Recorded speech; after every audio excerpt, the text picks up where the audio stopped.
그래요. 우리 성모 마리아가 누구이신가에 대해서 강의를 할 거예요. 이 강의는 사실은 그동안에 여러분들 유튜브 보셔서 좀 아시겠지만 1부, 2부, 3부, 4부에서 이 5부에 해당해요. 그래서 이 5부를 준비하는데 굉장히 좀 어려웠어요. 제가 많이 몰라서도 그렇지만 어떻게 해야 될지를, 그러니까 제가 이제 일반적인 책에 있는 걸 가지고 하면은 그냥 책에는 잘 정리가 되어 있기 때문에 그거 가지고 이렇게 하면 됐는데, 여러분들이 그 유튜브 통해서 아셨겠지만 제가 강의한 거는 어느 책에도 없을 거예요.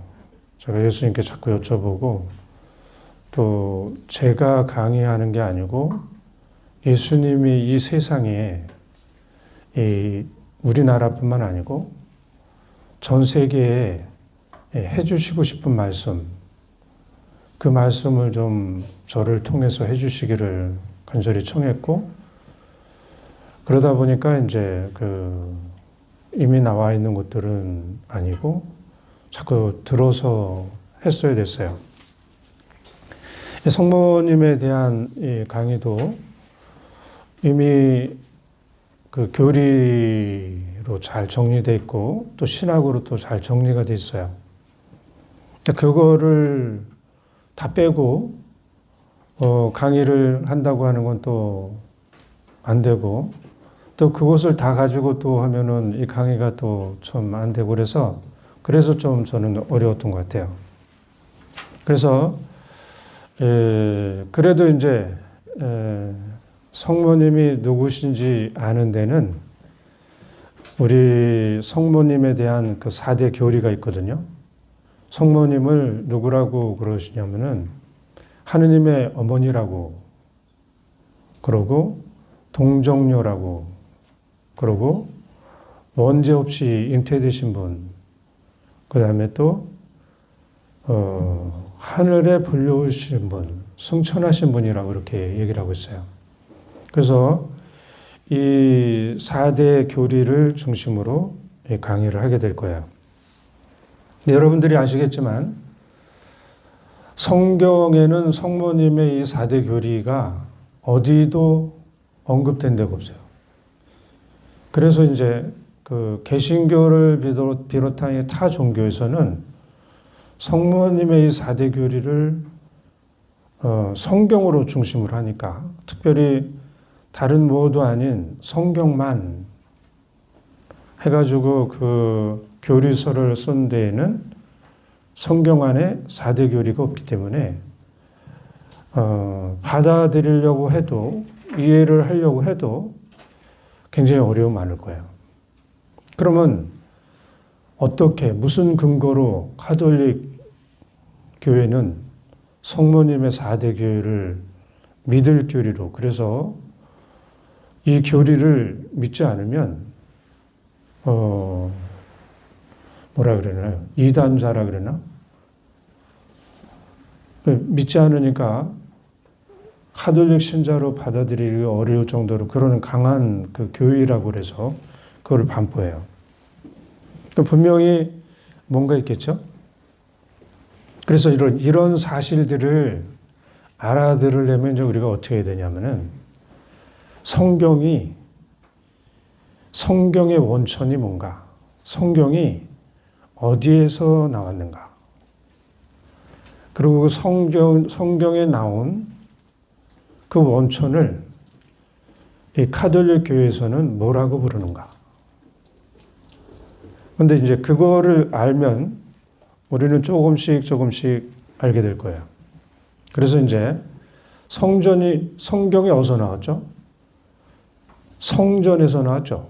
이 성전이라고 하는 거는 거룩한 전통, 그래가지고 가톨릭 교회가, 사실은 우린 가톨릭 교회라고 이렇게 이름을 짓는 거는 예루살렘에서 예수님이 하늘나라의 복음을 선포하시고 그랬지만 많은 유대인들, 그 당시에 그 유대 전통에 사는 사람들은 예수님을 받아들이질 않았어요. 지금도 받아들이지 않기 때문에 그 사람들은 유대교로 그냥 남아있고, 예수님을 받아들이기 시작한 사람들, 그 사람들 그리스도인이라고 그러는데, 이 그리스도인들을 그 공번된 그리스도인, 공번되다는 뜻이 카톨릭 뜻이죠. 공번된 교회다라는 의미로 카톨릭 교회라고 불린 거예요. 그리스도교라고 불렸다가. 그래서 그 예루살렘 교회로부터 시작해가지고 지금 이 현대까지 우리들 안에서 이루어지고 있는 신앙 활동이나 믿음, 여러 가지 주교님들이 어떤 반포한 것들, 회의에서 또 공회에서 이루는 것들, 여러 가지들을 모아하는 것이 성전인 거예요. 그러면 이제 성전 안에는 예수님의 행적과 기록도 있었어요. 그것들을 모은 것이 이제 성경이 되는 거예요. 그 성경이 되는데 그 외의 것들 안에는 성모님에 대한 내용들도 많이 있어요. 그래서 우리는 이제 지금 이 성모님이 누구이신가에 대한 강의를 하면서 우리가 점차적으로 알아갈 거는 성모님이 교회 안에서 누구라고, 그러니까 어떤 신분으로 어떤 지위에 있는가 하는 것도 이제 밝혀보고 살펴볼 거예요. 그럼 아까 제가 말씀드린 것처럼 성경이 어디서 나왔나? 사도 요한이 말씀하신 게 있어요. 사도 요한이 뭐라고 말씀하셨냐면은 요한 1서 1장 1절에서 보면은 교회가 막 시작했던 그 예루살렘 초창기 교회, 그러니까 아직 박해도 받지 않는 그 상태, 예수님이 복음을 선포했던 그 교회, 그 교회가 지금 퍼져가지고 현대에 이르는데, 현대에 이르기까지 사도 요한이 우리에게 전해준 거는 뭐냐면은 예수님께서 원래 영원한 생명을 지니시고 하늘에 계셨는데 아버지 하느님께서 보내서 왔다. 요것을 선포하기 위해서 복음과 서간들이 써진 거예요. 예수님은 하느님이신데 우리에게 파견되셨다. 그런데 왜 파견하셨냐? 그것은 예수님과, 그러니까 삼위일체신 하느님이라고 우리는 얘기하는데, 예수님과 하느님 아버지와 성령님과 우리가 사랑으로 친교를 이루기 위해서 서로 사랑을 나누라고 예수님이 파견된 거야. 이 친교라고 하는 거는 우리는 이제 좀 알아들어야 될 게, 사랑을 하느님이시니까 우리는 일방적으로 받는다고 이렇게 생각할 수 있어요. 잘못 생각하면. 내 친교는 서로 주고받는 거예요. 내가 가진 것이 없더라도 내가 드릴 수 있는 만큼의 무엇을 드리는 것이 친교인 거야. 그래서 이제 여러분들이 예수님과 친교를 이루고 있다고 하는 거 여러분들이 본다면 예수님께 무조건 청하지 않고 나도 내가 드릴 수 있는 것을 예수님께 드리면서 서로 사랑을 하는 게 이제 친교인 거야.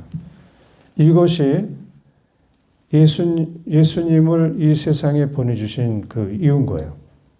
그런데 이렇게 오셨는데 어떻게 우리에게 그 예수님의 행적을 전해줬는가 하고 그 요한 사도가 저에게 얘기해 줬는데, 초창기 그리스도 신자들이 눈으로 보고 귀로 듣고 손으로 만져본 것들, 이것들을 우리에게 전해줬다 그랬어요. 그러니까 다시 말해서 이 사람들은 자기들이 추측하고 판단하고 없는 것을 이렇게 상상해서 한 게 아니고 눈으로 보고 만지고 느껴본 것들, 이거를 증거하는 거죠. 그래서 여기서 이제 우리가 좀 알아들어야 될 게, 우리에게 복음을 전해준 사람들은 자기의 어떤 생각을 전하는 게 아니고 예수님의 말씀과 행위를 증거한 사람들인 거예요. 그래서 이 증거자라는 얘기를 이제 하고 있어요. 그런데 이제 이렇게 많은 그 교회 안에서의 하느님과의 친교한 내용들, 이것이 계속 전해져 내려와서 쌓인 것이 있는데, 그 쌓여 있는 것들을 보면 어떤 것들은 구전으로 전해오다가 어떤 것들은 문서로 기록된 형태로, 어떤 것들은 그냥 행동으로. 우리 이제 이거를 이제 저는 어떻게 좀 생각해 봤느냐 하면은, 본당에 한 단체가 있으면 그 단체에서 일어나는 것들을 다 기록해 있지 않죠. 그런 단체원들은 어떤 거 뭐 할 때 서로 이렇게 해야 된다고 하는 간섭도 있고, 또 초를 어떻게 해야 되는지, 뭐로 해야 되는지, 그거는 다 끊임없이 그 단체 안에서 계속 단체원들에게 전해져 내려와서 무슨 행사를 할 때 그거에 맞춰서 그들 똑같이 하죠. 이거를 이제 전통이라고 얘기하고, 근데 이 전통들은 문서로 기록된 것도 있지만 대부분은 그냥 구전으로나 관습, 습관으로, 예절로 전해져 내려온 것도 있는 거예요. 이런 것들을 통틀어서 카톨릭 전통이라 그러는데, 이 카톨릭 전통을 거룩한 전통이라 그래가지고 성전이라고 이제 우리가 부른 거예요. 이 의미를 이제 알겠죠? 이걸 알아들어야 성모님에 대한 이 성전에 기록된 것들을 우리가 알 수 있을 거예요. 그러면 이제 그 성경은 어떻게 쓰여졌고 성경이 어떻게 우리에게 전해졌는가, 이거를 먼저 이제 살펴보겠어요. 이 내용을 루카복음사가가 이렇게 얘기해요. 처음부터 목적자들로부터 말씀의 종이 된 이들이 그 전해준 것, 그런 것이 있었다고. 그것을 가지고 루카복음사가는 편집했다. 자기는 그것을 이렇게 꾸몄다. 이런 얘기를 루카복음 1장 1절에서 2절 여기서 얘기를 하고 있어요. 그러니까 이렇게 편집한 예수님의 말씀들, 그것들을 여기저기서 편집한 사람들이 누구냐 하면은 마르코, 마테오, 루카, 요한인 거예요. 근데 처음에는 이름도 안 붙어 있을 텐데 시간이 좀 지나면서 서로 구별하기 위해서, 그래서 지금 우리는 이제 마르코복음, 루카복음, 마테오복음 이렇게 부르는 거예요. 그래서 그 편집한 것도 어떤 목적을 가지고 했는데, 마르코는 신앙생활을 막 시작한 사람들, 이 사람들을 위해서 복음을 편집했고, 마테오는 유대인들을 위해서, 루카는 유대인이 아닌 예수님을 조금 아는 사람들, 그 사람들을 위해서 복음을 편집했고, 요한은 영적으로 좀 성숙한 사람들, 영적으로 성숙한 사람들을 위해서 이 복음을 편집한 거예요. 그러면 이제 여기서 이제 여러분들이 아시겠지만 성경이 어디서 나왔어요? 성전에서 나왔죠. 그럼 성전이 없다면 성경이 존재할 수 있어요? 없어요? 그런데 이제 성전을 무시하면 성경이 존재할 수 없는데, 지금 우리 타종교에서는 성전을 무시를 해요. 그러다 보니까 여기에 이제 많이 문제가 생기는 거예요. 구약 성경도 보면 히브리 사람들의 전통이 있어요. 쭉 내려져 오는 그런 것들. 그 중에서 하느님의 말씀과 행적, 하느님의 체험 등 이것을 하느님의 영감을 받아서 편집한 것이 이 구약 성경인 거예요. 그러니까 카톨릭 교회의 성전과 히브리 사람들의 성전이 없었다면 구약 성경과 신약 성경은 아예 존재하지 않겠죠. 왜냐하면 거기서 끌어냈기 때문에.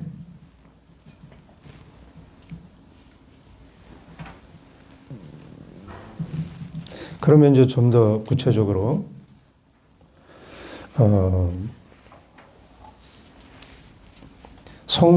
성전에 그 내용들이 뭔가, 성전에 그 담겨져 있는 내용들이 뭔가, 이거를 한번 살펴보겠어요. 성전은 예수님과 사도들로부터 기원하지만 성경에 기록되지 않은, 예수님이 우리 지금 기록되지 않은 것들로 우리에게 전해주는 것들도 많죠. 어디 성지 찾아가면은 예수님이 거기서 하신 행적들, 우리 로마만 가도 거기서 커바디스 도미네 그 성경이 없잖아요. 그런 그 가르침과 그 교리들, 또 전례적인 행위, 도덕적인 가르침들이 이 성전에는 지금 많이 있는 거야. 이런 내용들에는 하느님의 계시도 있고, 또 직접적인 하느님의 그 가르침도 있어요. 그러나 성경에 기록되어 있지 않아요. 그래서 성경과 성전은 서로 보완해야 되는 거예요. 그리고 성전에는 그 순교자들의 그 행적들, 순교자들의 그 말, 또 주교님이나 그 교황님의 교독권에 의해서 발표된 선언문들, 이런 것들이 이제 내용이 있어요. 그래서 이제 바오로 사도도 데살로니가서 2장 15절에 보면은 바오로 사도가 전한 말이나 편지로 배운 전통을 굳게 지키십시오. 내가 전한 전통을 그대로 보존하고 있기 때문에 나는 여러분들을 칭찬합니다. 라고 이렇게 얘기를 하고 있어요. 그러니까 이 전통, 성전이 없으면 사실은 바오로 사도가 보낸 내용, 편지, 이런저런 것도 다 의미가 없겠죠. 그걸 받아들이지 않는다면, 성경만으로만 한다면. 그 다음에는 이제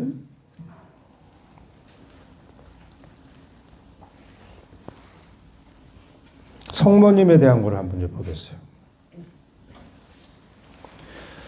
이제까지는 이제 성전이 도대체 뭔가 이렇게 봤는데, 성전에는 오늘날 우리 카톨릭 교회에서 가리키고 있는 성모 마리아에 대한 그 교리가 아주 자세히, 아주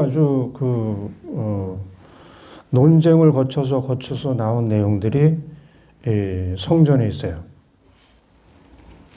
그런데 이 내용들은 성경에는 하나도 없는 이유가, 이 성경은 예수님이 누구신지를 전하기 위해서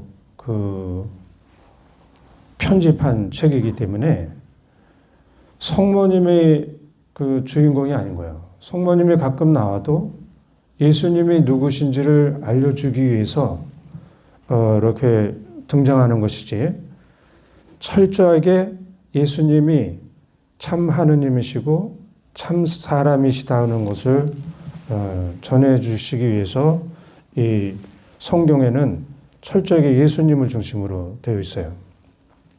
그렇기 때문에 성전에 성모님에 대한 기록이 아주 많이 있어도 성경에는 들어갈 자리가 없었던 거예요. 왜냐하면 목적이 다르니까.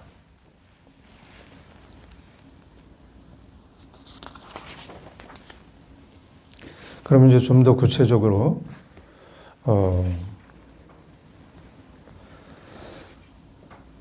성전에 보존된 내용이 뭔가? 성전에는 성경에 없는 예수님께서 사도들에게 말씀해 주신 교리들이 기록되어 있어요.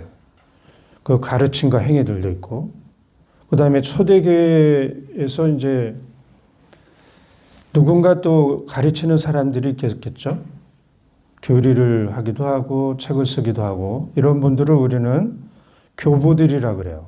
이 교부들이 쓴 여러 가지 책들, 그것들도 이제 성전에 있고, 또 여러 가지 문제가 있을 때마다 공의회를 열었어요.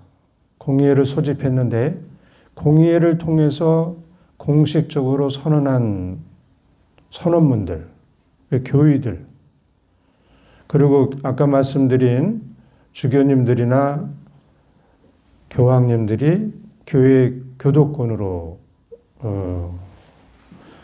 공포한 그 회칙들, 이 가르침들, 그리고 이제 우리 전례로 전해져 오는 칠성사, 그 다음에 기도문들이 이 성전에는 아주 많이 있는 거예요. 그 중에서 이제 우리는 여러분들이 교의라는 말도 듣고, 교리라는 말도 있고, 교도권의 가르침이라는 얘기도 들죠. 이거를 이제 뭐 라틴어로 뭐 영어로 하면은 도그마라는 말 많이 들었죠. 도그마. 이 도그마라고 하는 거는 우리는 교의라고 이제 우리는 번역을 했는데, 이 교의는 신자들이 교의를 믿지 않으면 더 이상 신자라고 얘기하지 않아요. 그래서 믿을 교리라 그래요. 반드시 믿어야 되는 것. 이단자가 되지 않으려면 카톨릭 교회에서 교의로 공포한 내용은 믿어야 돼요. 그래서 믿을 교리라고 하는 교의가 있고, 도그마라고 아까 얘기했고, 독트린이라고 그러는 거예요. 독트린. 이걸 교리라고 이제 얘기하는데, 이 교리는 교의와는 좀 다르게 서로 사람들마다, 학자들마다 의견 차이가 있을 수가 있어요. 그래서 그거를 허용을 해. 그리고 이 내용에는 이제 전 세계 카톨릭 신자들이 믿고 도덕적으로 또 간섭적으로 어떻게 해야 되는가 하는 공식적인 가르침이 있어요. 근데 아까 말씀드린 것처럼 교리는 그 나라마다 좀 다를 수가 있겠죠. 어느 나라는 이렇게, 어느 나라는 이렇게. 그래서 이거는 의견을 달리할 수도 있다고 그렇게 하는 거예요. 그 다음에는 마지스테리움이라고 그러는 얘기, 마지스테리, 이런 얘기 많이 좀 들었죠. 이거를 교도권에서, 그러니까 주교님이나 교황님이나 이런 분들이 그 신자들에게 뭐 가르침을 주기 위해서 이렇게 내린 것, 이런 것들을 마지스테리움이라고 불러요. 그래서 여러분들이 도그마라고 하는 거와 독트린이라고 부르는 거, 마지스테리움, 이 세 가지를 이제 구분해서 알아들으셔야 성전에서 이 얘기는 그냥 믿고 반드시 따라야 되는 거구나. 이거는 나의 의견대로 좀 넣어서 같이 생각해도 되겠구나. 이렇게 받아들일 수가 있는 내용인 거예요. 그러면 이제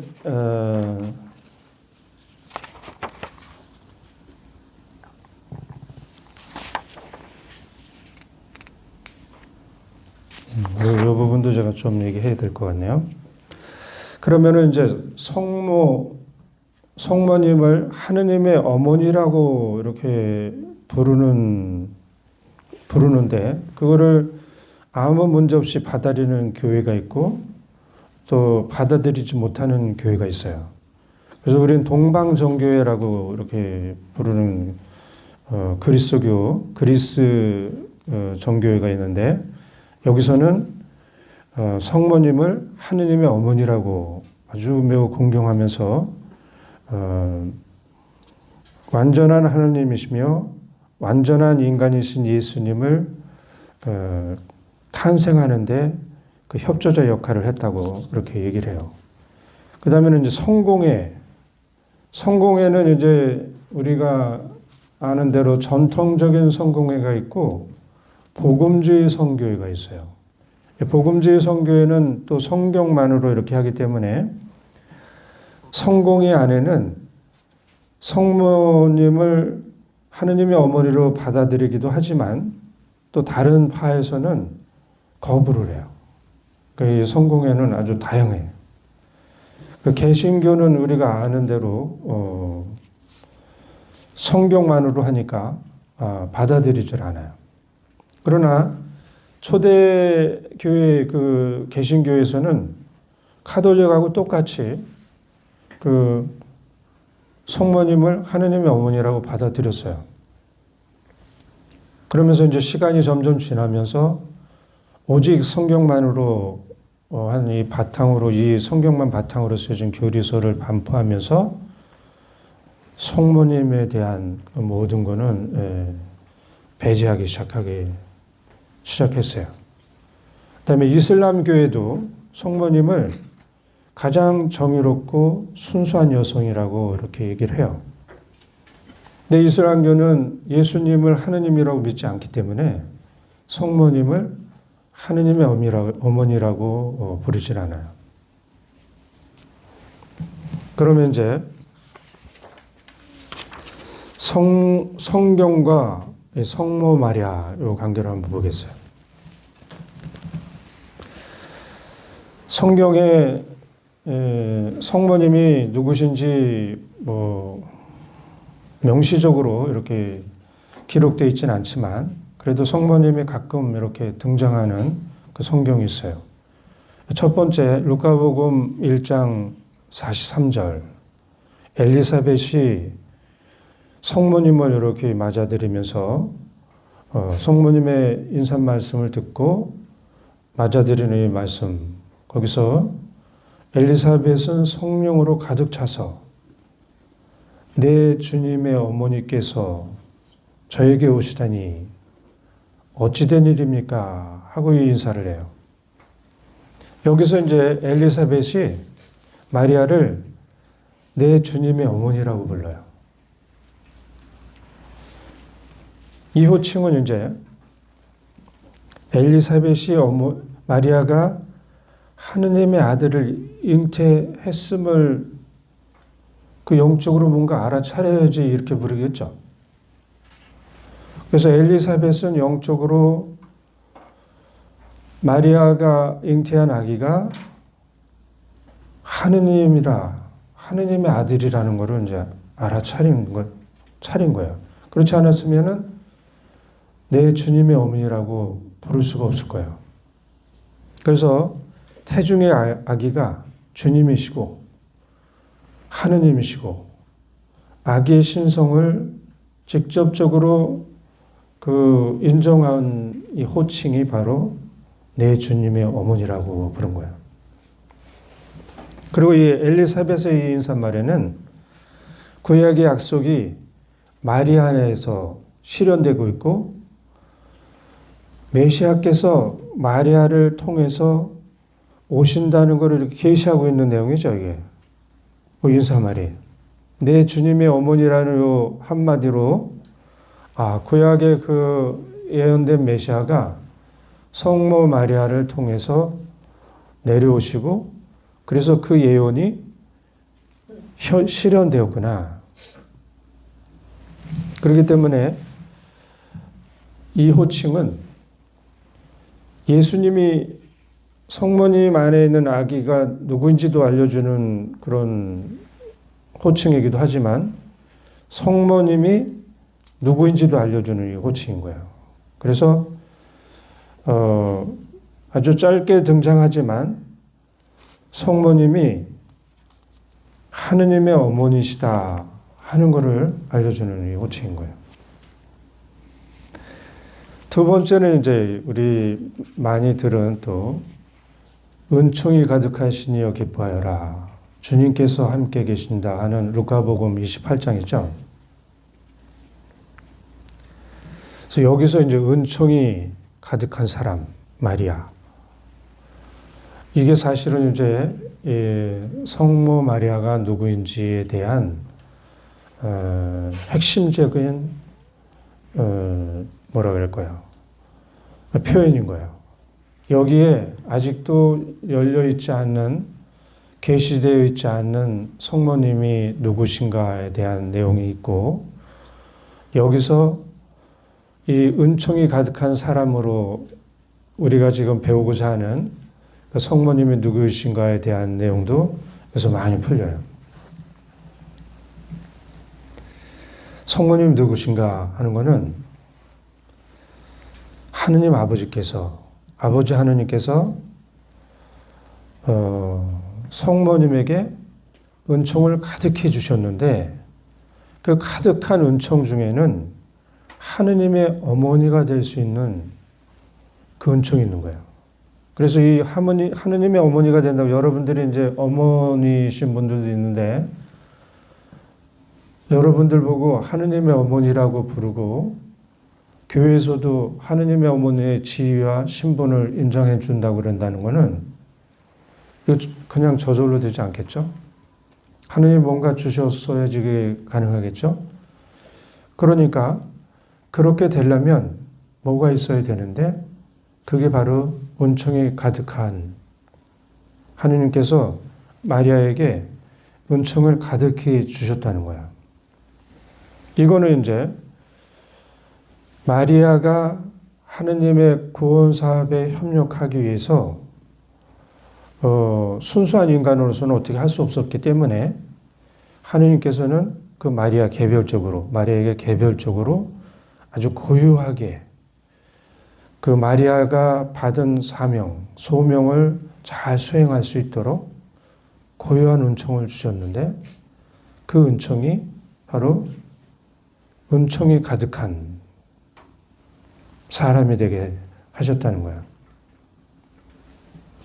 그러니까 여러분들이 이제 뭐 본당에서도 신부님들이나 아니면 직접 하느님과의 관계 안에서도 하느님께서 여러분들을 부르시고 함께 하시고 그럴 때, 그래, 내가 너에게 이런 소명을 준다. 그리고 야, 내가 너와 이렇게 함께 하면서 이렇게 하겠다 하면은, 다른 말로 얘기하면 뭐겠어요? 그 하느님께서 내가 그 소명을 다 이룰 수 있도록 그 필요한 은총과 뭐를 가득히 주겠다 하는 거죠.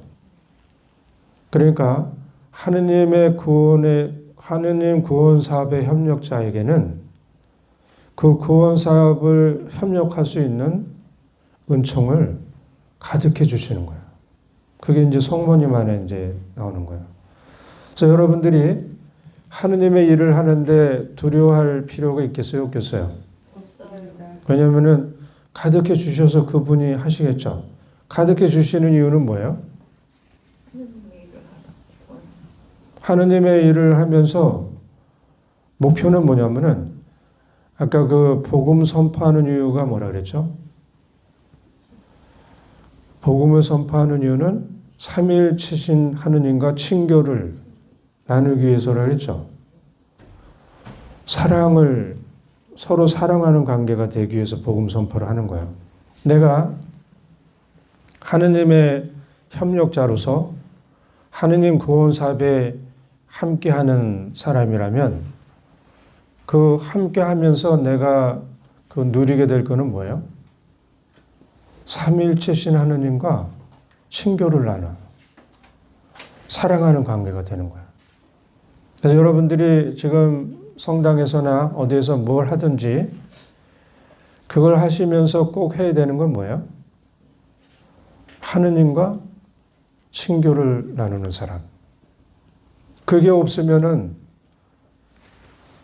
핵심적인 그 복음 선포의 내용에 빠지는 게 되겠죠? 그래서 반드시 여러분들은 하느님과 친교를 나눠야 된다는 거. 그러니까 마리아는 그 은총을 많이 받아서 하느님과 친교를 나누는 사람이 된 거예요. 그러면 이제 루카복음 계속 거기서 이어지는 건데 아까는 1장 28절이고 1장 38절에 보면은 마리아가 천사가 전해준 가브리엘 천사가 전해준 하느님의 말씀을 듣고 응답을 해요. 어떻게 응답을 하느냐면은 저는 주님의 종입니다. 말씀하신 대로 저에게 이루어지기를 바랍니다. 이 응답이 이제 마리아가 누구인지, 마리아가 어떻게 하느님의 구원 사업에 협력할 것인지 여기에 나오는데, 마리아는 아주 하느님 말씀을 충실히 따르겠다고 깊은 신뢰와 순종이 담긴 응답을 해요. 여기서 이제 우리 피앗이라는 말 여러분들 많이 들었을 것 같아요, 그렇죠?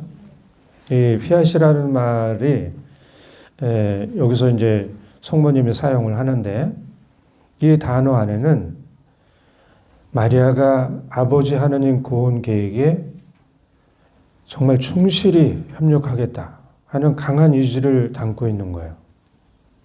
그냥 대충 하는 게 아니고 목숨을 바쳐서 나의 모든 것을 바쳐서 하겠다고 하는 그 의지를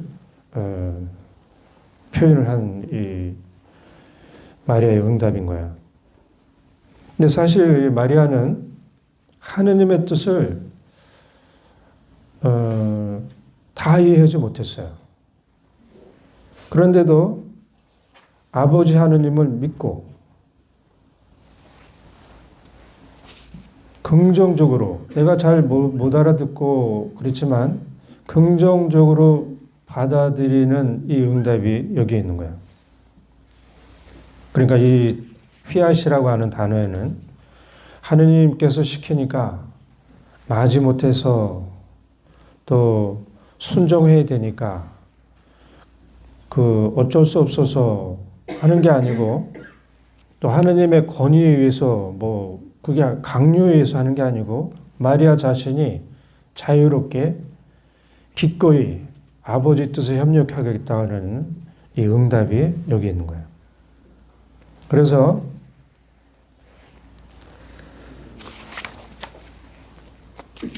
이 카톨릭 교회에서는 마리아가 응답한 이 순간, 이 순간을 아주 기념해서 하느님의 부르심에 우리가 어떻게 응답해야 될까 하는 이 모델로 삼고 있어요. 그래서 여러분들도 이제 하느님이 나를 부르시면 어떻게 응답해야 될까?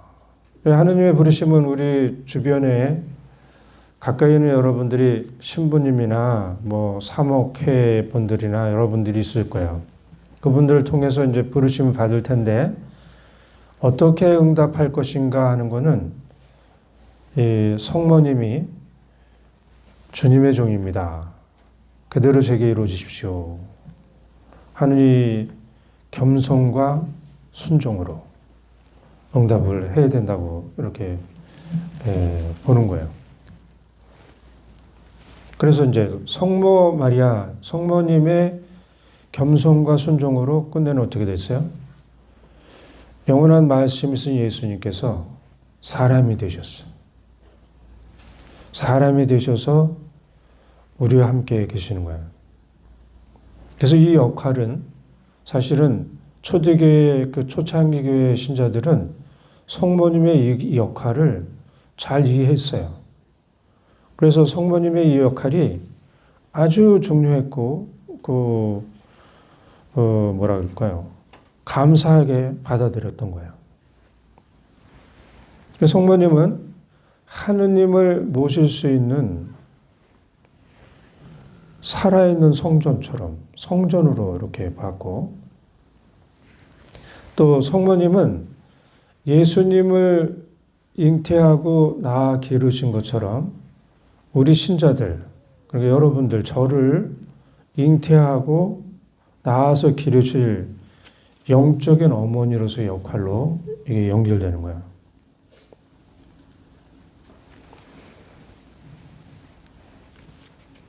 그런데 이제 여기서 이제 우리가 항상 조심해야 될 거는,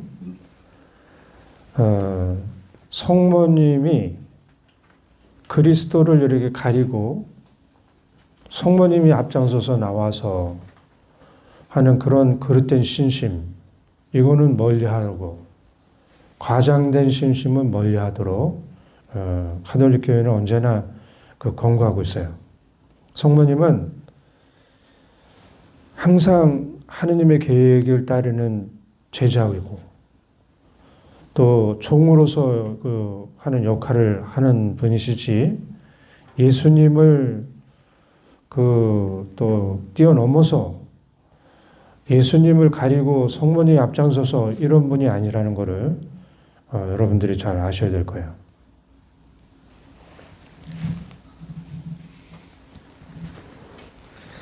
그러면 이제 요한복음 1장 14절, 여기에 보면 말씀이 사람이 되셔서 우리 가운데 사셨다, 이런 말씀을 우리가 이렇게 전해 받았어요. 이 말씀은 간단하지만 말씀이신 예수님, 이 예수님이 사람이 되셨다고 하는 육화 신비를 계시하고 있는 거예요. 그러면서 예수님이 참 하느님이시고 참 사람이시다 하는 예수님의 신성과 인성을 모두 확인시켜주는 이 한마디가 그리 중요한 말씀인 거예요. 그리고 이제 말씀이 사람이 되셨다 하는 이 구절은 하느님이신 예수님과 성모 마리아의 관계가 어떻게 형성되었는지 알려주는 구절인 거예요. 그 성모 마리아는 말씀이신 예수님께서 사람이 되시는 육체를 제공하시면서 예수님의 어머니, 하느님의 어머니가 되는 특별한 관계가 있다는 것을 우리에게 보여주고 있어요.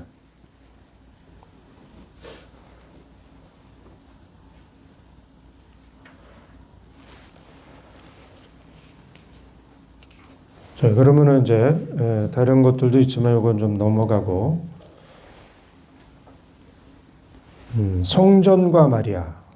이 성전에, 성경은 이렇게 지금 적혀 있는데 성전에는 성모 마리아를 누구라고 얘기하고 있는지, 이 부분에 대해서 이제 한번 찾아가도록 하겠어요.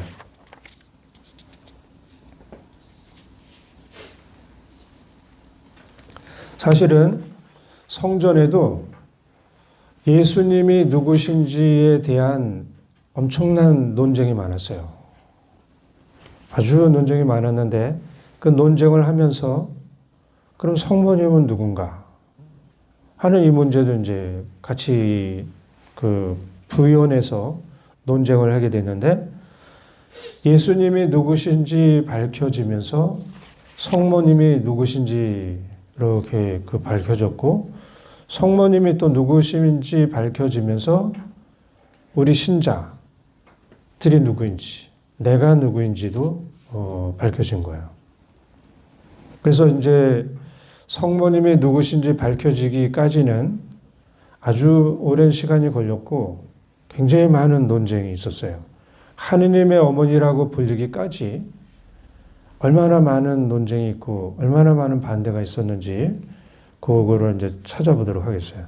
어떻게 그랬는지. 하느님의 어머니를 이제 우리는 신학적으로는 테오토코스라고 이렇게 불러요. 하느님의 어머니. 이 하느님의 어머니라고 성모님이 불리기까지 너무나 많은 신학적인 논쟁이 있었기 때문에 성모님이 하느님의 어머니라고 불리면서 대부분 우리 가톨릭 교회의 기초적인 신학이 확립되기 시작해요.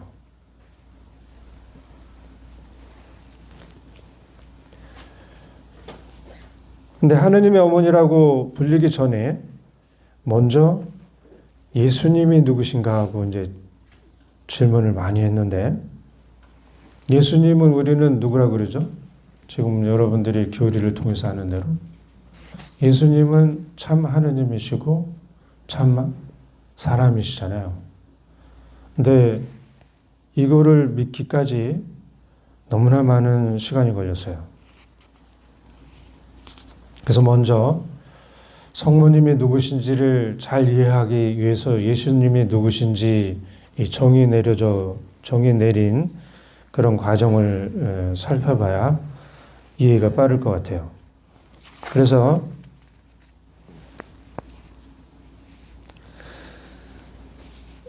예수님의 신성을 거부하거나 예수님의 인성을 거부하는 그런 논쟁이 많았는데, 사실은 여러분들이 아시잖아요. 루카복음 4장 22절에 저 사람은 요셉의 아들이 아닌가. 이거는 예수님의 신성을 거부하려고 하는 이 의심이죠. 근데 이 의문은 초창기 그 예루살렘 교회에서부터 로마 가톨릭 교회, 그 다음에 그 시작하는 그 과정에서도 끊임없이 제기됐던 문제예요. 예수님 시대만 그렇게 제기된 게 아니고 초창기, 박해가 끝난 다음부터도 또 계속 반복됐던 이 질문인 거예요.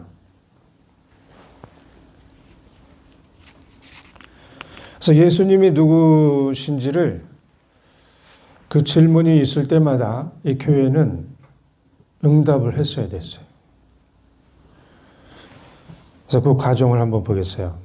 먼저 이제 예수님이 누구신가 하는 질문을 한 사람이 이 북아프리카 알렉산드리아, 거기에서 본당 신부로 있었던 아리우스라는 신부가 있어요.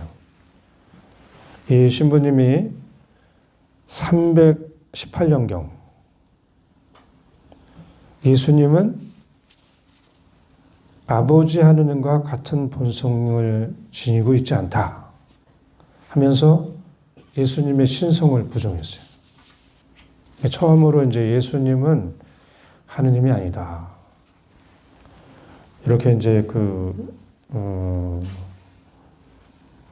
말하기 시작하고 이 내용을 퍼뜨리기 이제 시작했어요. 근데 이렇게 이제 한 이유는 아리수 신부는 하느님의 말씀을 인간의 지식이나 능력으로 해석을 했기 때문이에요. 임의적으로 해석을 해서 그런 오류를 범했는데, 성경 말씀은 어떻게 돼요? 성령님의 영감을 받고 또 성령님을 통해서 영적인 체험을 하고 또 자기가 해석한 것이 맞는지 틀린지 또 다른 사람들로부터 이렇게 같이 검토를 해보고 이랬을 됐었는데, 아리수 신부는 신학적인 지식으로 해석하다 보니까 이 오류를 범한 거야. 그 이유를 이제 되는데, 성자는 예수님은 아버지 하느님께서 창조하셨기 때문에 피조물이기 때문에 하느님이 될 수가 없다. 또 성자는 이 성경을 보니까 존재하지 않은 때가 있었다. 그래서 하느님이 아니라고 이렇게 주장을 했어요. 이 주장을 하다 보니까 이제 문제가 뭐가 됐어요? 삼위일체신 하느님에 대한 그 교의가 거부가 되겠죠. 그래서 이 주장을 하니까 가톨릭 교회는 그 공의회를 소집을 했어요. 니케아 공의회라고 이렇게 공의회를 소집을 해가지고 아리우스의 그 주장을 이단이라고 규정을 했고, 그 다음에 삼위일체 교리를 아주 공고히 하기 위해서 우리 니체아 신경이라고 여러분들 사도신경하고 니체아 신경 있죠? 그 두 개가 있는데 이때 이제 반포가 된 거예요. 니체아 신경이. 니치아 신경이 반포된 거는 아리우스가 예수님이 하느님이 아니다 라고 얘기했기 때문에 그래요. 그게 이제 325년도에 있었던 일인 거예요. 그 다음에는 콘스탄티노플 여러분들 아시죠? 거기에 주교님이 있었어요. 그 주교님 이름이 네스토리우스. 이분은 이제 그리스 철학에 아주 능통한 사람이에요.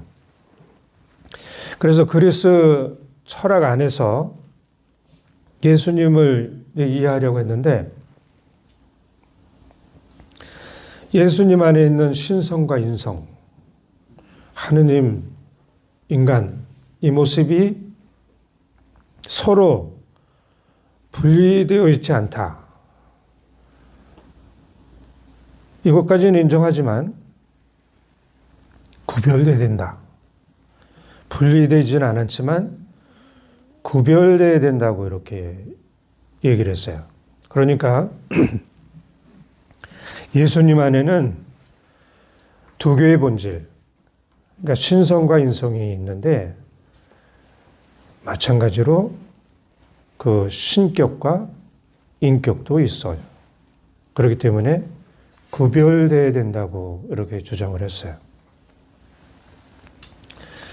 신격과 인격은 결합될 수가 없고 연합할 수는 있지만 하나가 될 수 없다고 이제 계속 주장을 한 거야. 그래서 이런 주장을 강론과 편지 여러 가지 그 저서를 통해서 하기 시작했어요. 그리고 성모님도 하느님의 어머니라고 불려서는 안 된다. 그거는 신성 모독이다. 왜냐하면 성모 마리아는 하느님의 아들을 낳은 것이 아니라 인간 예수를 낳았다. 그래서 성모 마리아는 그리스도의 어머니라고 불려야 한다고 이렇게 주장을 했어요. 그래서 이제 그 교회에서는 또 이런 주장에 대해서 응답을 해야 돼서 431년에 에페소 공회를 이제 소집을 했어요.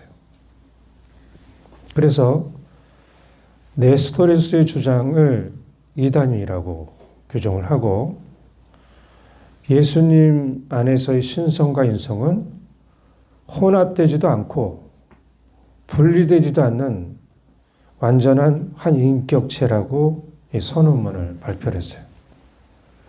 그러면서 동시에 성모 마리아를 하느님의 어머니라고 공식적으로 이제 인정하게 된 거예요.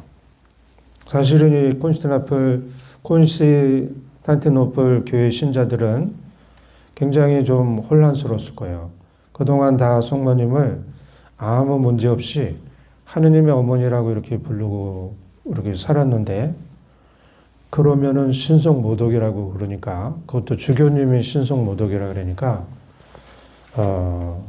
굉장히 혼란스러웠을 텐데 이것을 이제 계속 여러 곳으로 퍼줬어요. 사실 그 당시에 많은 신자들이 혼란을 겪고 있었는데 이 에페소 공의에서 처음으로 성모님은 하느님의 어머니다 라는 이 호칭을 부여했어요.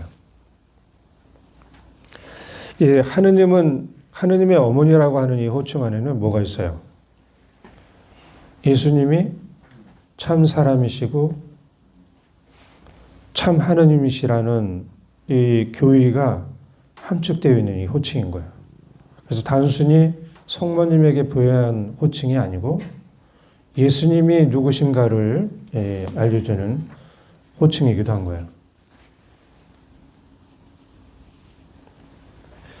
하느님의 어머니라는 이 호칭에는 순수한 사람인 성모 마리아가 하느님이시며 사람이신 예수님을 낳은 분이라고 이제 인정한 것이고 이 호칭으로 이 성모님은 처음으로 카톨릭 교회 안에서 신분, 그러니까 하느님의 어머니라는 신분도 갖고 하느님의 어머니라고 하는 지위로 공인된 거예요. 마찬가지로 이제 그 콘스탄티노플에 있는 수도의 원장 유스티케라는 그 수도자가 있었는데, 이 수도자는 예수님 안에 인성과 신성이 있는데 신성이 인성을 흡수해버렸다. 그래서 인성은 없고 신성만 있다. 이렇게 또 주장을 했어요. 그러니까 또 이거에 대해서 또 응답을 해야 되겠죠. 그래서 이제 451년에 칼체돈 공의회를 이제 열어서 이거에 대한 응답을 해요. 칼체돈? 칼체돈, 칼케돈. 이거 이제 언어마다 발음이 다 다른데 칼케돈이라고 그래요. 칼케돈. 일반적으로는 이제 우리는 칼체돈이라고 할 거예요. 그렇죠? 칼체돈.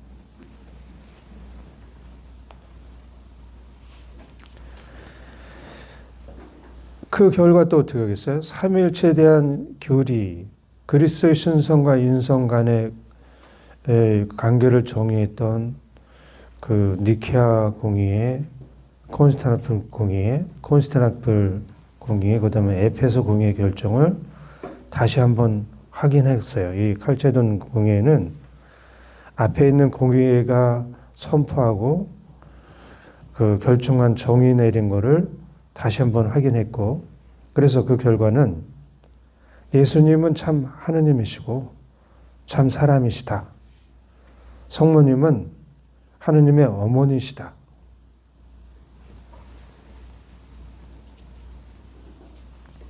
이런 내용들이 이제 성전에 있는 거예요. 근데 이거를 거부하면은 사실은 그 교회의 어떤 그 영성적인 신앙의 역사를 거부하는 게 되겠죠. 그래서 성전을 거부하면 사실은 그 하느님 안에서 형성되는 하느님의 나라, 그 안에서 또 이루어지는 그 믿음의 생활, 이것을 하기가 참 어려운 거예요, 사실은. 그럼에도 불구하고 이제 많은 거부가 있고, 또 인간들 안에서의 어떤 그 나약함이나 그 여러 가지 그릇된 것들, 이런 것이 이제 섞여서 끝내는 뭐 이제 다 구교라고 하는 이 카톨릭 교회의 그 잘못이겠지만, 이 신교가 그래서 생긴 건데, 개신교가 성전을 받아들이지 않는 그런 상태까지 된 거예요. 그래서 우리가 이제 성모 마리아를 하느님의 어머니로 부르는 것은 단순히 예수 그리스도의 어머니라는 생물학적인 사실, 이것을 인정하는 수준이 넘어서 성모님이 하느님의 구원 역사에 있어서 아주 중요한 역할을 했다고 하는 신학적인 진리를 인정하는 게 하느님의 어머니라는 이 호칭인 거예요.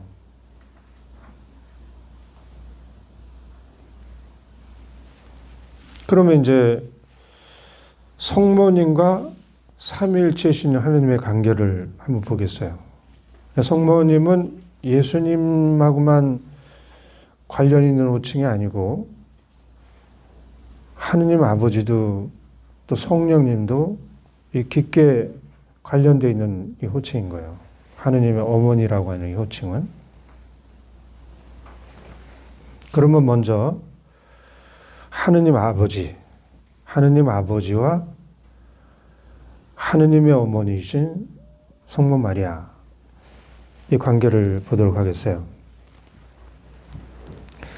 성모 마리아는 하느님 아버지의 특별한 은총으로 원죄 없이 잉태되셨고 하느님의 어머니라는 직분도 받았어요. 원죄 없이 잉태되신 건 3강의에서 제가 살펴보겠어요.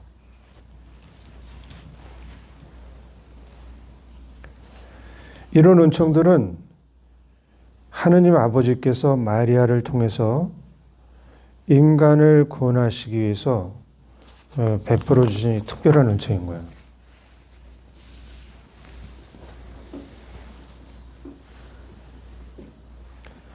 그렇게 하신 이유는 하느님 아버지께서는 온 세상을 창조하시고 사람들을 들어 높이셔서 하느님의 영원한 생명에 참여하도록 그걸 원하시기 때문에 인간들이 타락했을 때 그냥 내버려 두지 않고 예수 그리스도를 보내주셨어요. 그러니까 여기서 이제 우리가 알아야 되는 거는 하느님의 어머니라는 호칭, 이 호칭은 누구로부터 시작해요? 하느님 아버지죠, 그렇죠? 하느님 아버지의 계획, 여기서부터 시작되는 거예요. 그래서 이 하느님의 어머니의 호칭의 시원은 아버지 하느님이다. 그거를 이제 우리 아까 또 살펴봤지만 또 살펴보겠는데, 루카복음에 보면은 가브리엘 천사를 마리아에게 보내셨죠. 여기서 이제 보내셨다고 하는데 누가 보냈죠? 이 주체가 하느님 아버지죠. 그러니까 마리아 스스로가 하느님의 어머니가 된 것이 아니고 하느님 아버지께서 가브리엘 천사를 마리아에게 보내셨다. 그러니까 보내신 하느님께서 그 시초고, 그러면서 잠재적으로 마리아 안에는 하느님의 어머니가 되는 그런 것들이 현실로 드러나지 않지만 잠재적으로 이렇게 내포되어 있던 거죠. 그러니까 여기서 이제 하느님의 어머니라는 이 호칭의 주도권은 누구에게 있어요? 아버지 하느님에게 있는 거예요. 가브리엘 대천사는 자기가 알아서 자기 뜻을 전한 게 아니고 하느님 아버지의 뜻을 나자렛이라는 동네에 있는 마리아를 찾아가서 전해준 거예요. 이게 가브리엘 대천사가 임무인 거예요. 그래서 이 임무를 수행한 것이고, 마리아도 가브리엘 대천사가 전해주는 하느님의 계획을 자신의 임무로 받아들여서 예수님을 낳은 거예요.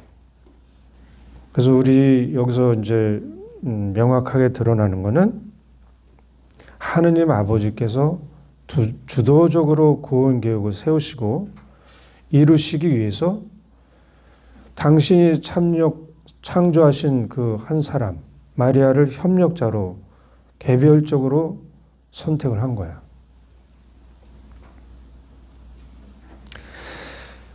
개별적으로 선택된 협력자 마리아가 하느님의 뜻에 동의하는 응답을 할 때, 이게 이제 우리에게 이제 또 항상 알아야 되는 건데, 하느님의 일을 할 때 하느님 아버지께서는 우리가 동의를 하면 그 동의한 내용을 이룰 수 있도록 우리가 알고 있는 믿음, 희망의 사랑을 충분히 더해 주시는 거예요. 그러니까 여러분들이 영적으로 성숙하기 위해서는 자꾸 하느님의 아버지 구원 계획 사업의 협력자가 되셔야 여러분들이 영적으로 성숙할 수 있는 거예요. 그 다음에 두 번째 유격이신 예수님. 예수님과 하느님의 어머니 그 관계를 한번 보겠어요.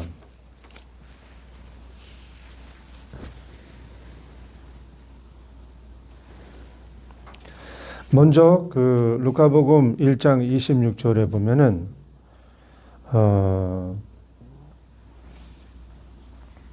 예수님과 성모 마리아의 관계를 설명하는 아주 중요한 내용이 여기 있는데, 아버지 하느님께서 가브리엘 천사를 나잘렛으로 보냈다, 하느님께서 보내셨다는 이 말씀 안에는, 이게 이제 우리는 그냥 들어갈 수 있겠는데, 하느님께서 인간 역사 안에 개입하고 들어오셨다고 하는 게 여기 들어가 있는 거죠. 하느님이 인간 역사에 직접적으로 드러내놓고 공개적으로 드러나서 하시는 것은 거의 없어요. 거의 없는데, 이 말씀을 통해서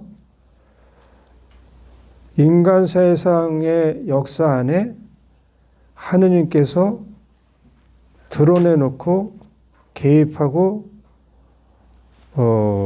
한 행위가, 이 구체적인 행위가 여기에 이 말에 나오는 거예요. 하느님께서 보내셨다.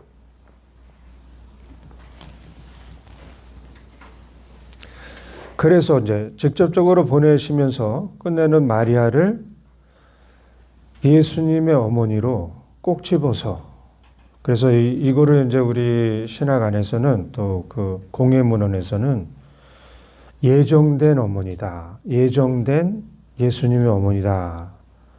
그 구체적인 것으로는 하느님 아버지께서 보내셨다, 그거로 우리가 확인된다 그러는 거예요.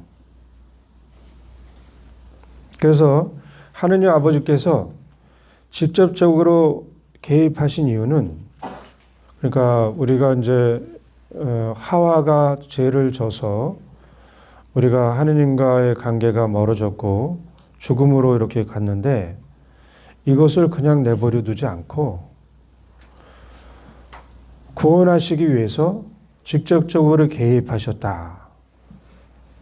그래서 그 직접적으로 개입하셨는데 그 대상이 협력자가 마리아고, 마리아는 이 세상에 생명을 가져오게 하는 여인으로 이렇게 보았다, 예정됐다.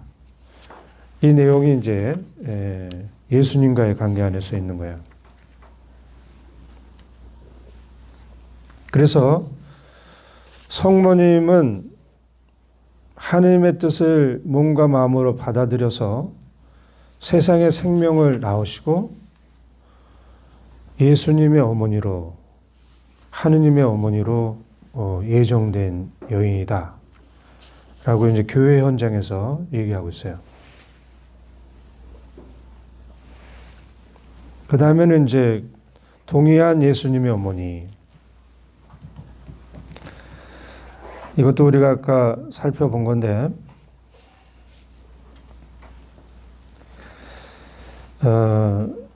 가브리엘 천사가 마리아에게 그 하느님의 뜻을 전했을 때, 마리아는 자기를 누구라고 그랬냐면은, 하느님 앞에서 자기를 누구라고 얘기하냐면은 주님의 종이라고, 종이라는 표현을 써요. 이 종이라고 하는 이 단어 안에는 하느님의 뜻을 종처럼 충직하게 따르는 마음과 아버지 뜻에 적극적으로 동의하겠다고 하는 내용이 이 성모 마리아에게 있다는 것을 우리에게 보여줘요. 그 다음에는 이제 말씀하신 대로 저에게 이루어지기를 바랍니다 라고 이제 그 아버지 말씀에, 하느님 아버지 말씀에 동의를 하는데, 이 응답은 여러분들이 여러 곳에서 많이 들었을 텐데 즉흥적으로 응답한 것이 아니고 성모 마리아가 아주 어릴 때부터 준비하고 있었던 말이고, 또 한평생 마음속으로 품고 예수님을 따랐던 말씀이라고 여러분들이 많이 들었을 것 같아요. 그래서 이제 동의를 하는데 종처럼 주님의 뜻이 그대로 이루어지기를 한평생, 이렇게 동의한 어머니시라는 것. 성모님은 이제 여러분들이 아시겠지만은 아버지의 뜻을 완전히 알고 따르지는 못했어요. 하나님의 말씀을 듣긴 했지만 또 모르는 게 많고 알고 싶은 것도 많았지만 이해하지 못한 상황에서 더 알려고도 하지 않고 인간적으로 모르는 것들이 많아도 하느님 아버지를 믿고 하느님을 따랐기 때문에 하느님 어머니가 된 거예요.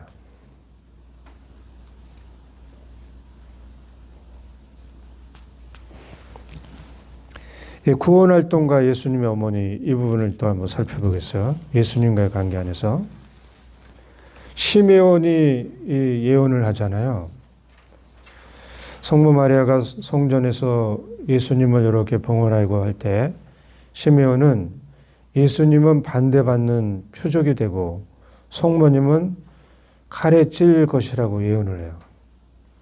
이 날카로운 칼로 상징되는 성모님의 그 고통과 아픔. 우리는 이거를 이제 7가지 고통으로 해석하기도 하는데 이 고통은 예수님께서 반대받는 표적이 되는 가운데 성모님도 함께 겪으면서 당하는 고통인데 이 고통은 예수님께서 십자가에 돌아가실 때까지 그 절정에 달하는 고통이라고 이렇게 볼 수 있어요. 그래서 여기서 이제 성모님의 고통의 어머니라고 이제 얘기를 하는데 성모님은 그 수동적인 관찰자로서 받는 고통이 아니고 아주 적극적으로 능동적으로 예수님의 순환에 동참하면서 받는 고통인 거예요. 그래서 다른 사람들이 예수님을 거부하더라도 믿음으로 굳건히 지키면서 그 반대를 직접 목격하는 그런 사람이 된 거예요. 그러니까 다시 말하면 성모님은 기쁠 때만 예수님과 함께한 분이 아니고 슬프고 고통스러울 때 그때도 예수님의 마음과 하나가 돼서 이 구원 역사에 함께하신 분인 거예요. 그래서 이 성모님을 구원 역사에 아주 필수적인 사람이라고 신앙 고백을 했던 거예요.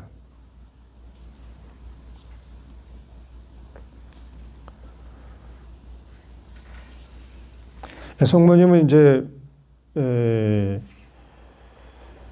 꿰찔린 영혼으로 예수님 순환에 아주 친밀한 관계로 끝까지 남은 한 사람으로 예수님 곁을 이렇게 지킨 사람인데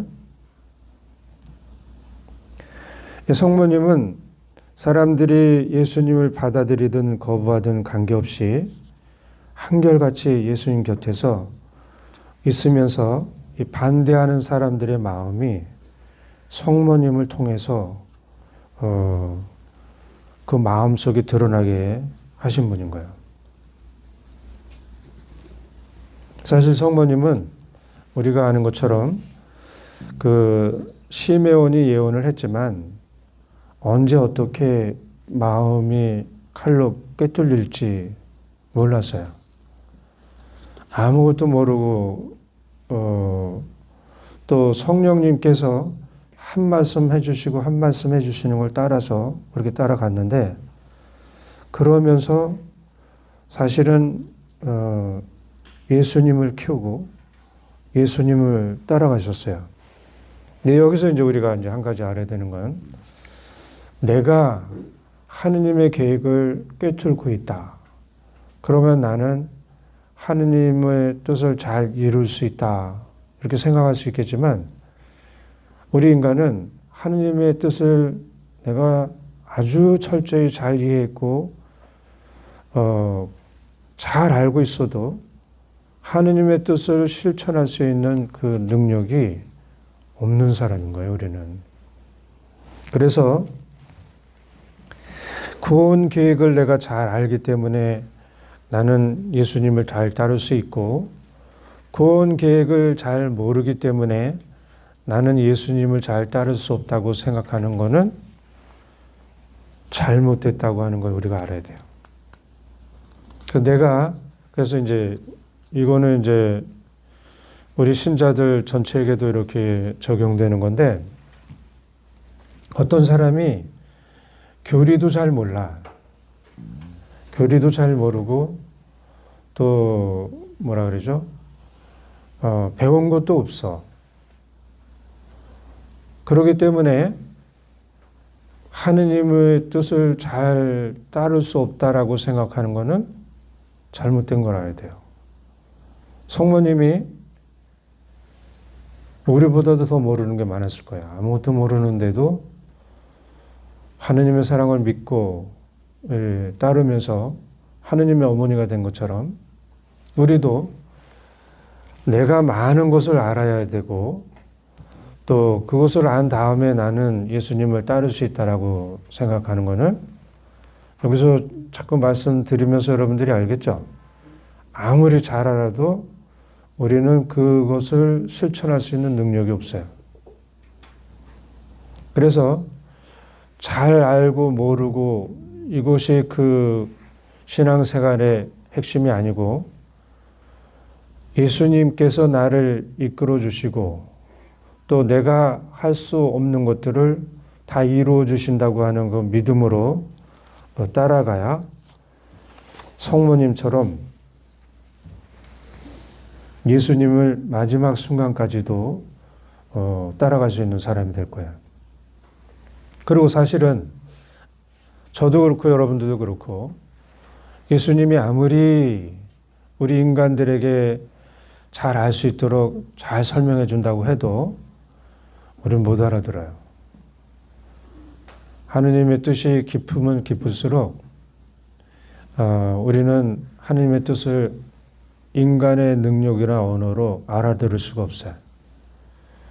그렇기 때문에 당연히 못 알아듣는 거고, 못 알아들었기 때문에 우리는 잘 모르고 못 따라갈 것이라고 생각하는 것은 또 이건 잘못된 거야. 성령님을 이제 따라간다고 하는 것은 우리는 항상 눈이 멀고 귀가 멀은 상태에서 따라가는 거예요. 이게 제대로 따라가는 거예요. 내가 환히 잘 알고 따라간다고 하는 것은 인간의 능력 안에서 된 거기 때문에 성령님을 따라가는 게 아니고 내가 알고 있는 지식 안에서의 범위 안에서 따라가는 것이라서 성령님을 따라갈 수 있는 사람이 아닌 거예요. 그러겠죠? 이해가 되세요?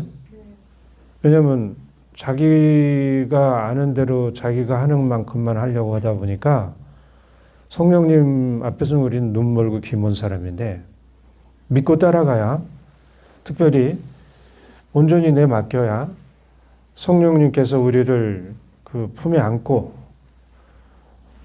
성령님의 능력으로 우리를 이끌어 가실 수 있을 거예요. 예수님의 십자가의 고통이 죽음으로 끝난 것이 아니고 죽음을 넘어서 부활로, 그래서 예수님을 믿는 사람들이 다 영원한 생명, 부활로 들어간 것처럼 성모님의 고통과 굳건한 이 믿음도 우리 가톨릭 교회 전통에 전해지면서 예수님을 믿는 사람들은 어떻게 믿어야 되는가 하는 게 우리에게 이제 전해진 건데, 예수님을 믿는 사람은 완벽히 하느님의 뜻을 잘 이해하고 따르지 않아도, 또 몰라도 하느님의 그 은총으로 우리를 이끌어 주시고 우리가 해야 될 그 소명을 다 이룰 수 있게 해주신다는 것을 이제 알아야 돼요. 이게 우리 신앙생활에 특별히 영적으로 더 성숙하기를 바라는 사람들이 있다면은 이 방법이 유일한 방법인 거예요. 우리는 이 방법을 이제 다르게 얘기하면 믿음의 수련, 믿음의 길, 이렇게 하는데 믿음의 길이라고 하는 것은 눈 멀고 귀 멀고 아무것도 보이지 않는 상황에서 따라가는 길이 이게 믿음의 길인 거예요. 그 다음에는 이제 예수님의 유년 시절, 예수님이 12살 되셨을 때 예루살렘 순례를 갔어요. 갔는데 성모님이 예수님을 잃어버렸어요. 그래서 사흘 동안 찾았어요. 사흘 동안 여러분들의 아들을 찾아 다녔다고 생각해 보세요. 찾는데도 못 찾고. 그래서 찾았더니 예수님이 왜 저를 찾으셨습니까? 저는 제 아버지 집에 있어야 하는 줄 모르셨습니까? 이런 그 말씀을 하시는 거예요. 이때도 이제 성모님은 이해하지 못했어요. 이해하지 못했고 그 예수님의 이 말씀을 도전적으로 반응하지도 않고 또 조급하게 예수님을 가르치려고도 하지도 않았어요. 오히려 이 모든 것을 마음속 깊이 간직했다고 이렇게 얘기를 해요. 이 내용이 이제 예수님의 어머니로서 산다는 게 어떻게 사는 것인가 하는 것을 조금이라도 이제 이해해 줄 수 있게 하는 건데, 성모님은 예수님의 어머님에도 불구하고 어머니의 권위를 내세우지 않았어요. 여기서도 뭐 우린 그냥 막 어머니한테 그러면 돼 막 여러 가지 얘기할 수 있을 텐데, 권위를 내세우지도 않고 예수님을 가르치려고도 윽박지르려고 하지도 않고 하느님의 뜻, 이것이 이루어지도록, 예수님 안에 또 성모님 안에 이루어지도록 겸손되게 받아들이고 이 동행을 하고 있는 거야. 성모님은 어떻게 보면은 그 한평생 부활하신 다음에도 이 예수님을 잃어버린 어린 예수님을 찾은 다음에 마음속에 간직하면서 살아야 됐던 것이 아주 많았을 거예요. 그래서 우리도 이제 여러분들이 예수님과의 관계 안에서 이렇게 보면은 나는 이렇게 기도했고 나는 또 예수님의 뜻을 이렇게 따랐는데 나에게 주어진 결과는 도대체 뭐야 하는 이런 것들이 많이 있을 거예요. 근데 이때 어떻게 해야 되는가 하는 거를 성모님이 보여주시는데, 이해하지 못했더라도 내가 생각한 것과 아주 다른 결과가 나왔더라도 믿음과 견뎌내는 마음으로, 하느님께 열린 마음으로 또 구원의 신비에 어떻게 가까이 가는가, 이 방법을 알려주시는 거예요. 성모님이 나는 이해 못했으니까 뭐 여기까지밖에 나는 못하겠다, 아니면은 꼭 알아야지 되겠다, 이렇게 했더라면은 예수님의 어머니, 하느님의 어머니로서의 그 삶을 살 수가 없었을 거예요. 특별히 이제 여러분들에게는 제가 이렇게 편하게 말씀드릴 수 있는 거는, 여러분들이 영적으로 깊어지기를 원한다면 인간적인 논리가 여러분들 안에서 계속 무너지는 게 될 거예요. 무너지는 삶을 체험하게 될 거예요. 그러니까 인과응보라고 하는 거 있고, 논리가 있고, 합리적인 모든 선택이 있고, 이런 게 있는데, 여러분들이 하느님과 깊은 관계에 들어가면 당연히 이 틀이 깨져야지 신비 속에 들어가겠죠. 하느님의 영역으로. 인간의 논리라고 하는 틀 속에 하느님을 가둘 수는 없는 거예요. 그렇기 때문에 내 안에서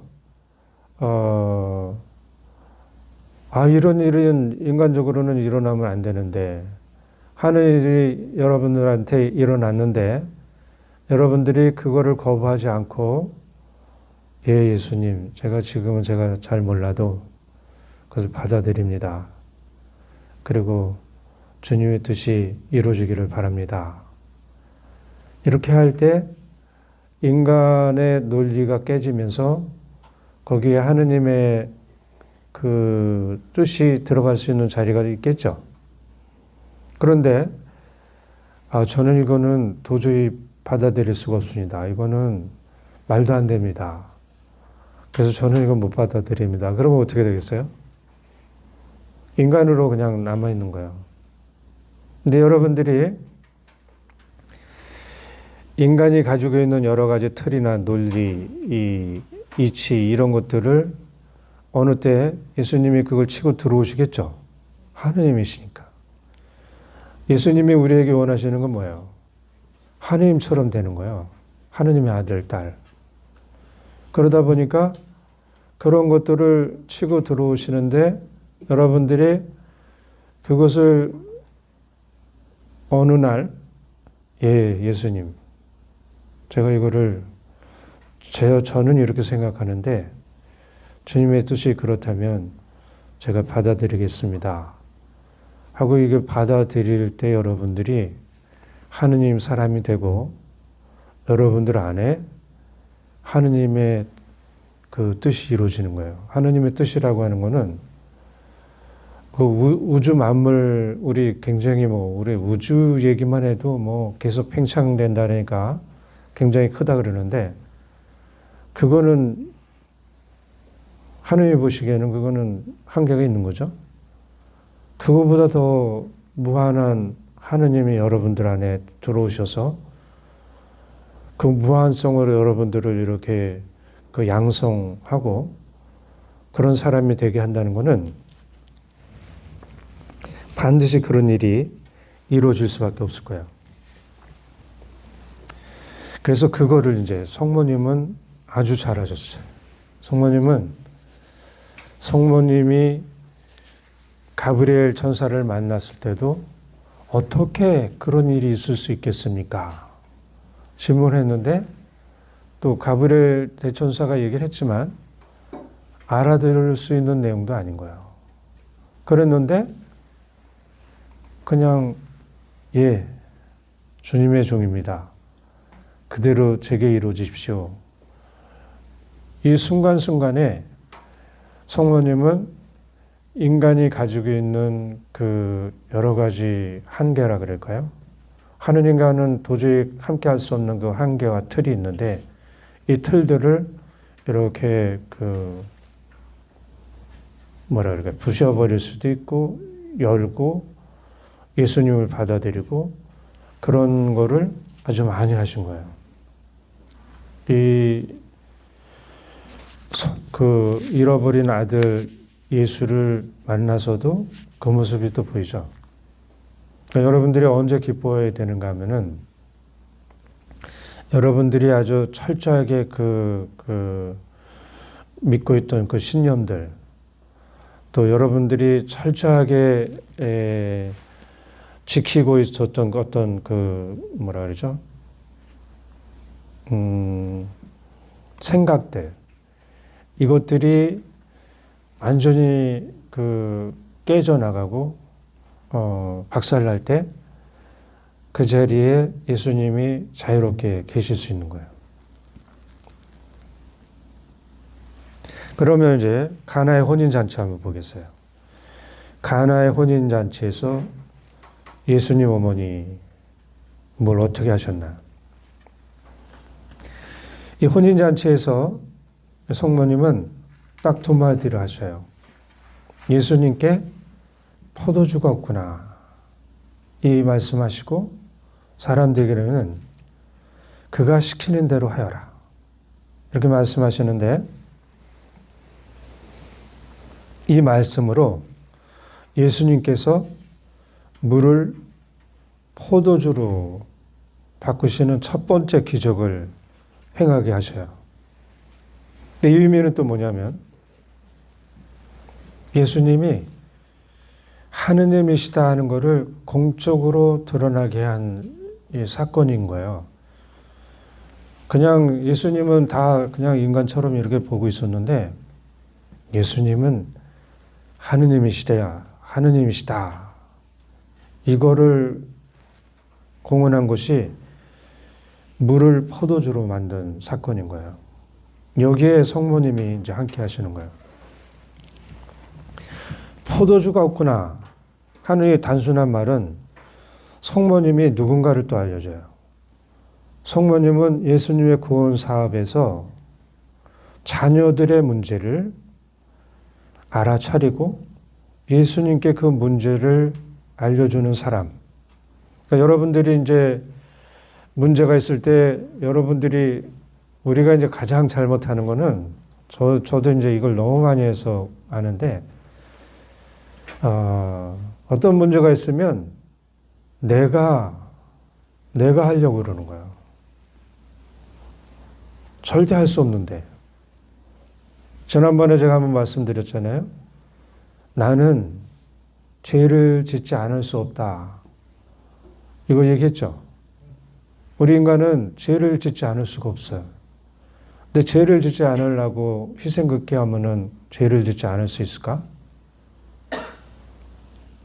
아니죠. 내가 죄를 짓지 않으려면 어떻게 해야 돼? 예수님이 나를 죄 짓지 않게 해주셔야 나는 죄 짓지 않는 사람이 되는 거예요. 근데 내가 하려고 그래. 그러니까 여러분들이 하려고 하는 게 아니고 여러분들이 하시는 모든 것들을 예수님께 해드려야 여러분들은 뭐든지 이룰 수 있는 사람인 거예요. 성모님도 자녀들의 문제, 그 혼인잔치에 갔더니 문제가 생겼어요. 포도주가 없어. 뭐 포도주가 없으니까 이게 지금 잔치 끝나지도 않았는데 물 먹일 수도 없고 아주 곤란한 상황인데 포도주가 없는 이 문제를 성모님 스스로도 해결할 수가 없는데 해결할 수 있는 분 예수님께 포도주가 없구나. 그 다음에는 이제 그가 시키는 대로 하여라. 그랬더니 이제 예수님은 아직 저희 때가 오지 않았습니다. 시키는 대로 하여라.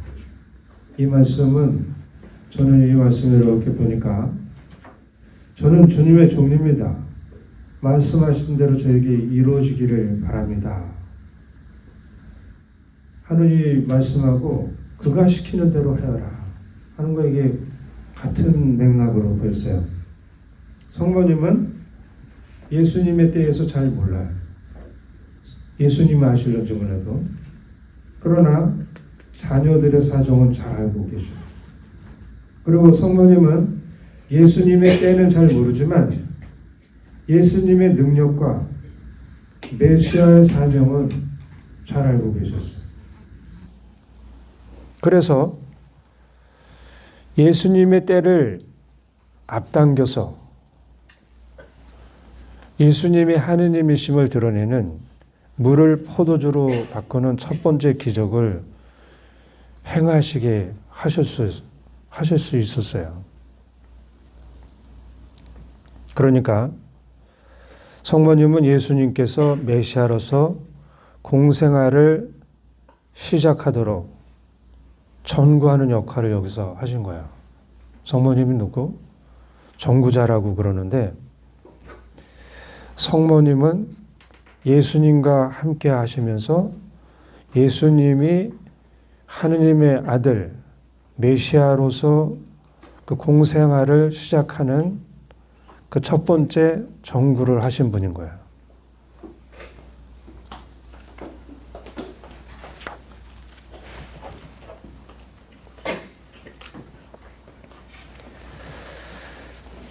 그 다음에는 이제 예수님과 성모님의 그 혈연 관계를 루카복음 8장 19절에서 21절 보면 예수님은 어머니와 형제들이 예수님을 보려고 밖에 서 계십니다 하는 그 말씀을 듣고 내 어머니와 내 형제들은 하느님의 말씀을 듣고 실행하는 이 사람들이다 라고 말씀하셔요.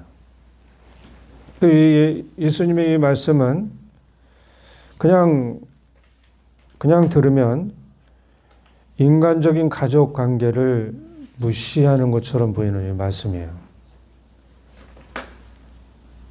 그렇지만 예수님은 성모님과 어머니 관계를 거부하는 것이 아니고 성모님과의 관계를 혈연 관계를 넘어서 아버지 하느님의 뜻을 따르는 사람들 관계, 이 관계로 당신의 가족의 관계를 이렇게 넓히고 있어요. 그래서 성모님은 당연히 어느 누구보다도 예수님의 말씀을 잘 듣고 실행하고 따르는 분이죠. 그래서 성모님은 제자이면서 또 어머니이기도 하잖아요. 그런데 이 성모님을 이 말씀으로 어떻게 이제 관계를 넓히시냐면은 하느님의 어머니로 그 모든 신자들의 어머니가 되신 이 내용이 여기에 내포되어 있는 거예요. 우리에게는 그냥 직접 들으면 이 혈연 관계에서의 어머니 관계를 좀 이렇게 무시하고 그런 것 같지만 더 깊게 잘 들어가면 성모님과 예수님의 관계, 우리 신자들의 관계가 하느님의 어머니의 관계로 모든 이 어머니의 관계로 열어주신 이 말씀이라는 것을 알아들을 수 있어요. 오늘 시간이 좀 됐는데 아직 몇 페이지가 좀 남았어요. 몇 페이지가 남았는데 이거는 다음 시간에 그냥 제가 이거를 지난 강의 때는 제가 강의 준비를 다 했는데 시간에 쫓겨가지고 막 넘쳐서 이렇게 전해주지를 못한 내용들이 많았어요. 근데 이번부터는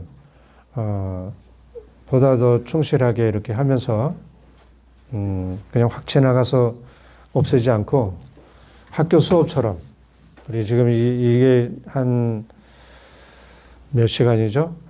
2시간씩 해가지고 8시간이죠? 8시간이면 학교에서 한 학기 강의가 돼요. 그래서 그 정도 한 학기 강의하는 것처럼 성모님의 강의를 이렇게 하려고 그래요. 그래서 다음에는 십자가에 매달린 예수님과 어머니 마리아 이 관계를 볼 텐데 오늘은 여기서 마치겠습니다. 혹시 제가 말씀드린 것 중에 그 질문 같은 거 있으세요?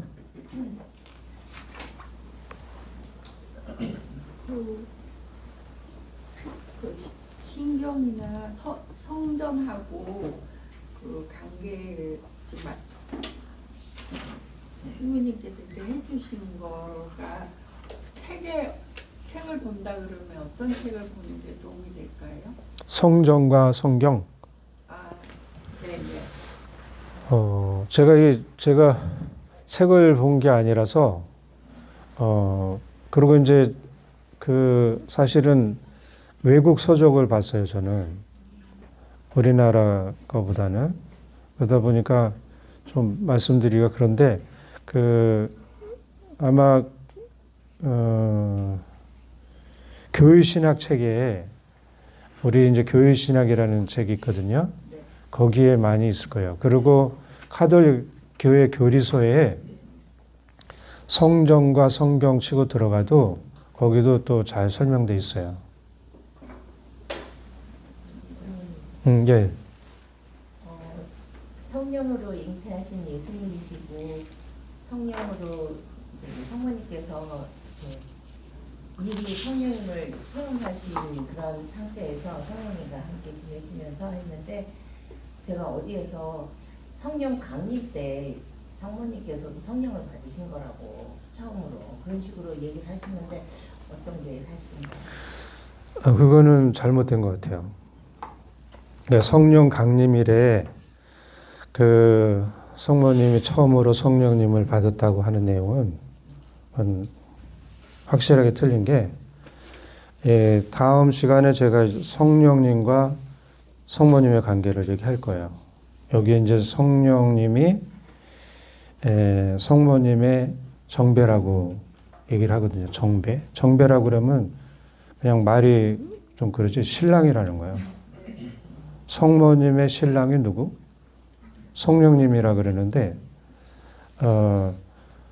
그렇게 깊게 관계가 되어 있는데 성령님으로 예수님을 잉태하셨는데 그때 성령 강림이라면은 한참 나중이잖아요.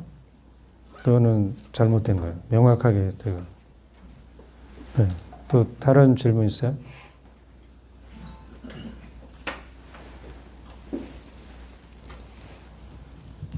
또 없어요? 그래요. 저도 처음 하는 거라 좀 많이 그랬고 그랬는데 이건 잘 들어주셔서 감사합니다. 더 잘 준비해서 강의하겠습니다. 성부와 성자와 성령의 이름으로 주님께서 여러분과 함께 전능하신 천주 성부와 성자와 성령께서는 있는 모든 이에게 강복하소서. 성부와 성자와 성령의 이름으로 아멘. 감사합니다.